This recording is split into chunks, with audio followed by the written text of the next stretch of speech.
dafa am lu nga xam ni liggéey yu nga xam ni kàttan rek la laaj boo amee kàttan rek mën ngaa def liggéey bi am liggéey yu nga xam ni intelligence kese la laaj boo amee intelligence di nga ko mën a def am liggéey yu nga xam ni fokk nga boole kàttan ak intelligence boo ko deful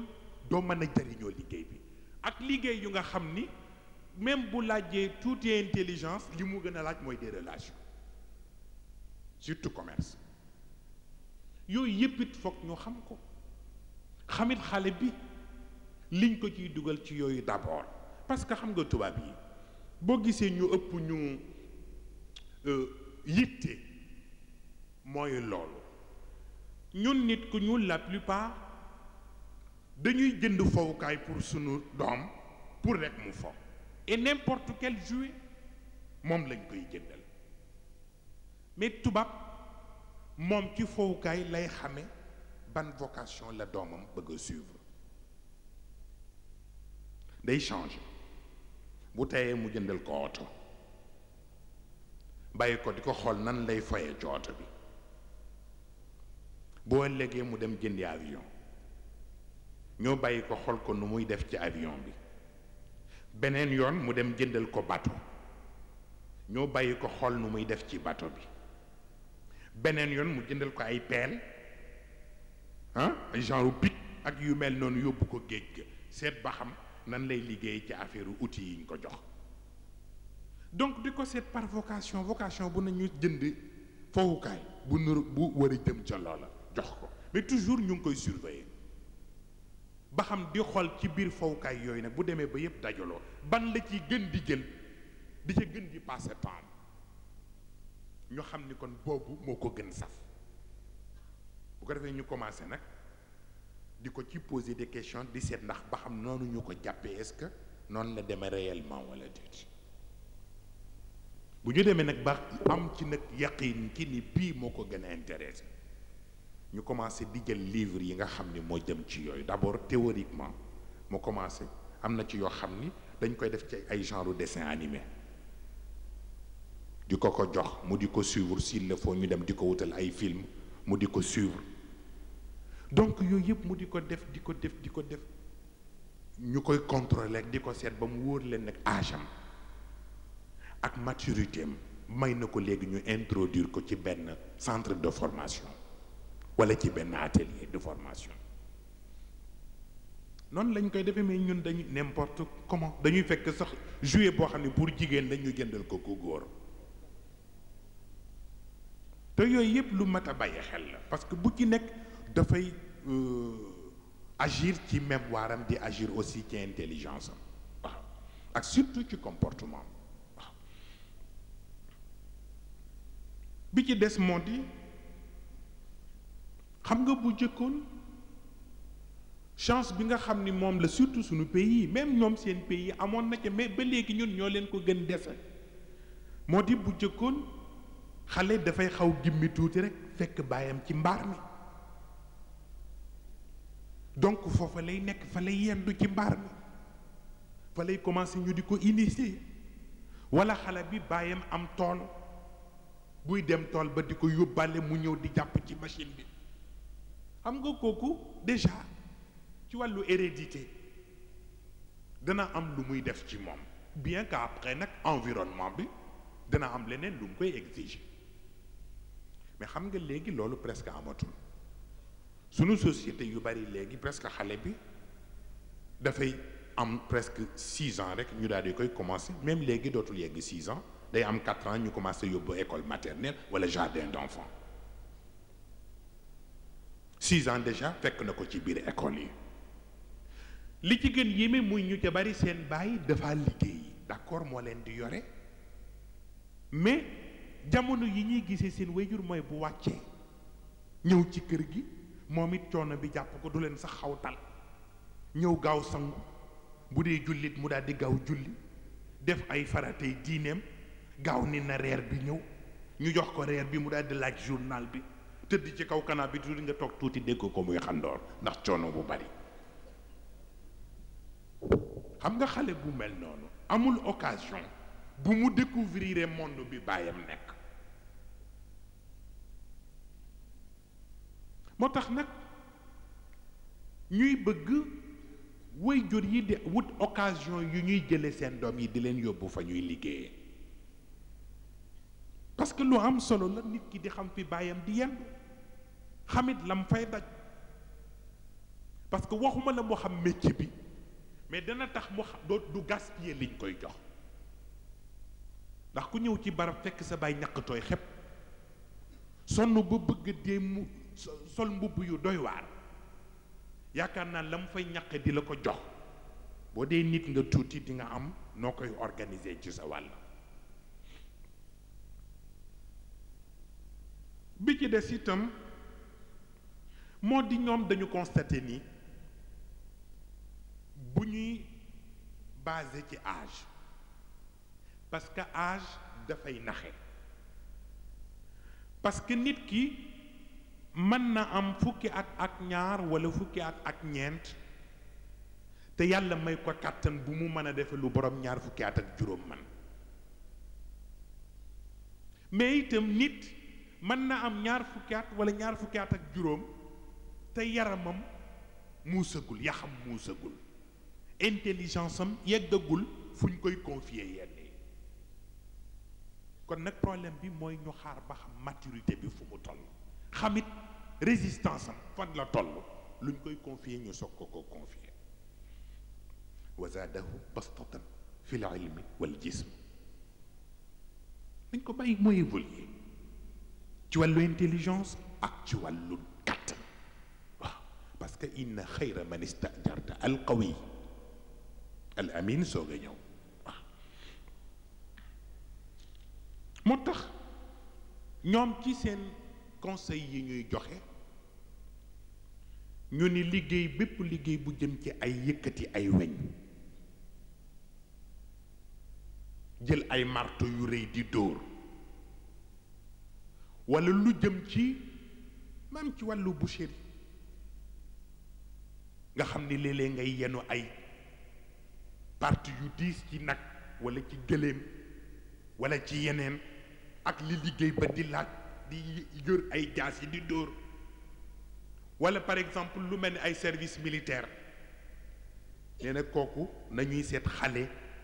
bu nga xam ni yaramam àttan na ko, intelligence am it yegg na ca, parce que surtout lu mel ni boucherie ñu bari duñu seet lu mel. am na xale yoo xam ne boo leen yónni woon fii pour ñu dem jënd yàpp rek bu ñu ñëwee ba watul ñu dof, parce que psychologiquement mënuñu xool nii yàpp, te yooyu yëpp yu mat a xam la. donc boo xëyee rek poussé ko ci dara te xamuloo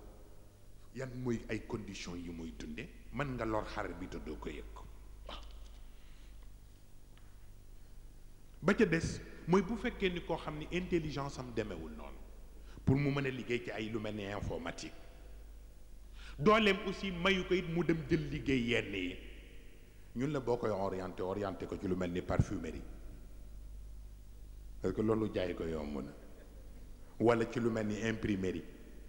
nga xam ni lire livre xam nuñ ko classé dem la, walla ñu ni nga orienté ko ci salon de coiffure pour fu ñoo wate, walla nga dem orienté ko ci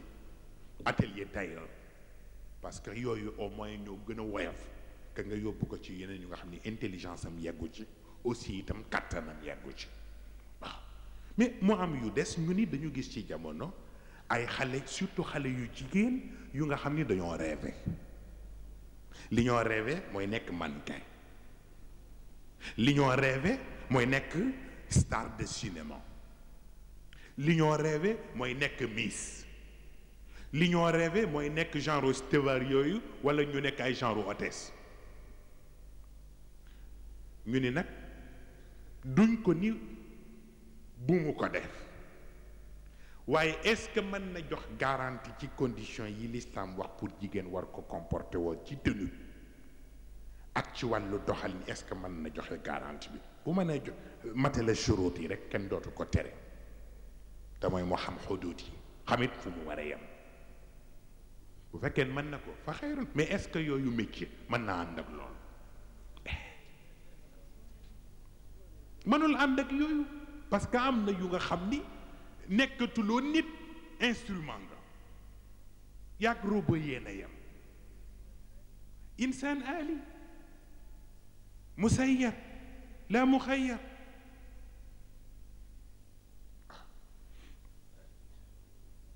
ba ca des moo di li mu gën bañ surtout ci njaboot muy jéem a def liggéey parce que ñoom diw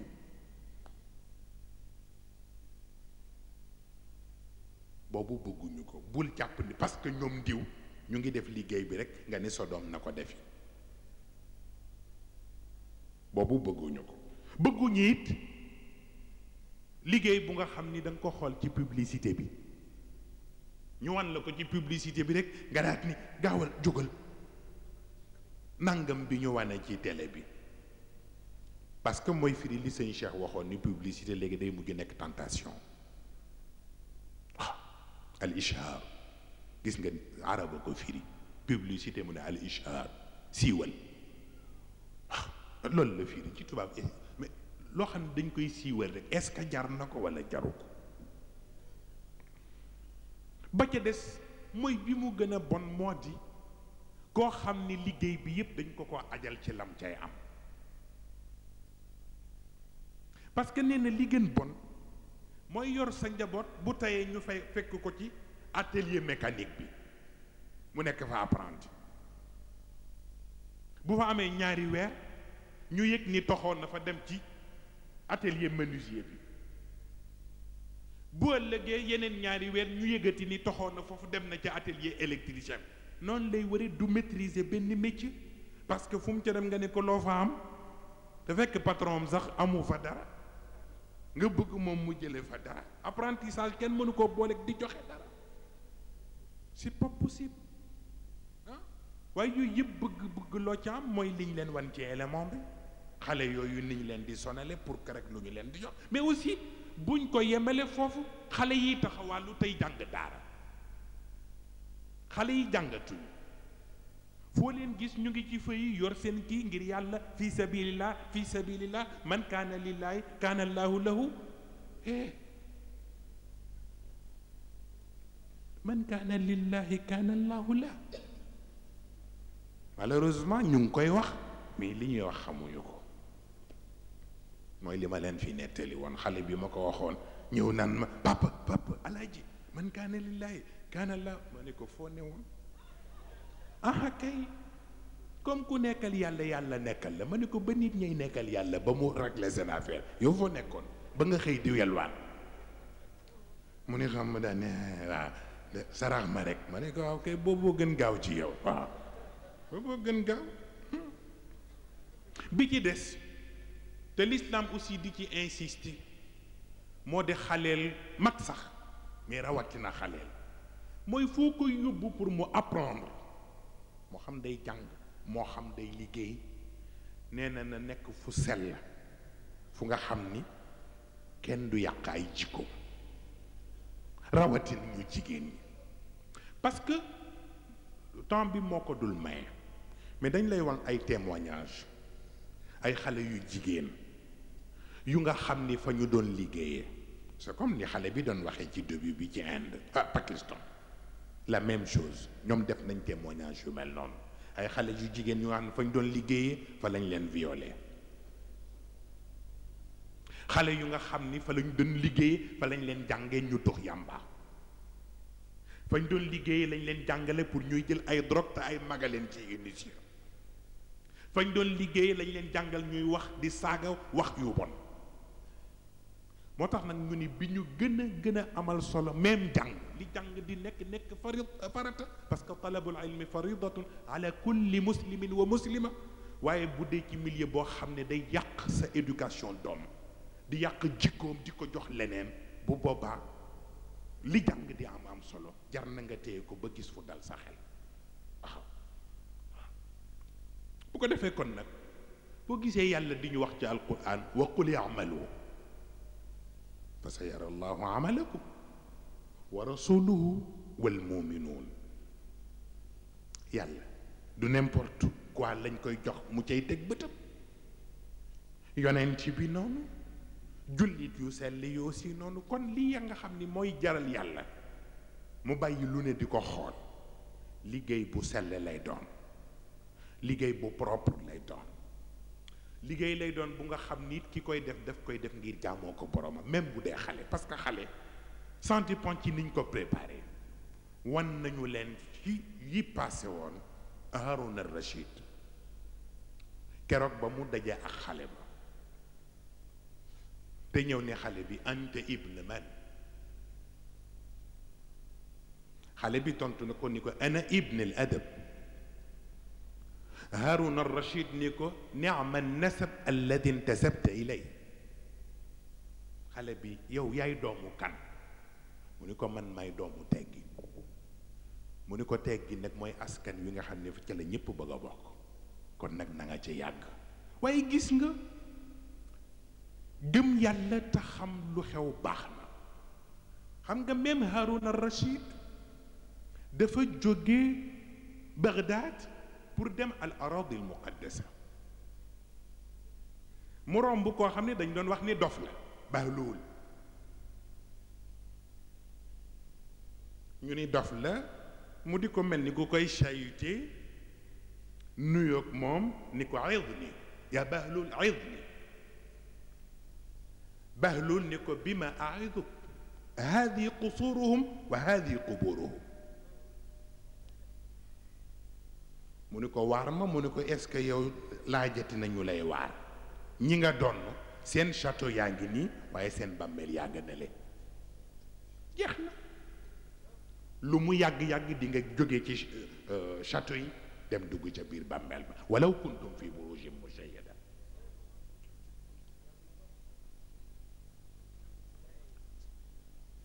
mu ni ko amartu bi qadaai xawaaij. moom Haroun de ni ko amartu bi qadaai xawaaij, joxe naa ndigal pour ñu fajal la sa soxla boo am. mun ko anta wa ana iyaalullah fa kayfa yadkuruka wa yansaani. mu ne ko yow xamoo loo xew, boo dee buur it ni nga nekk njabootu yàlla laa nekk njabootu yàlla. da nga defa ne dina la fàttali ko fàtte ma man. ni mu defaree sa affaire la defaree sama affaire. dafa tiit. mu ne ko wal aan amartu bi qadaai duyunik. mu ne ko ad-dayn la yuqda bi daynin mithli faqdi duyuna nafsik.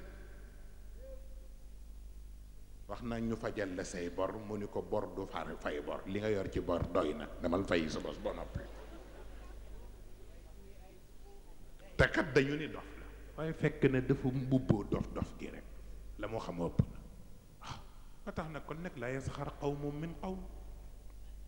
asa an yakunu xayran minhum wala nisaa'un min nisa asa an yakunna xayran minhunna wala talmizu anfusakum wala tanabazu bil alqab bisa al ismu al fusuq ba'da al iman. kon nag wassalaamu aleykum wa rahmatullahi wa barakatuh. ok ñu jàng fatiha ak salaatu ala nabi ñu jàngala leen incha allah bismillah.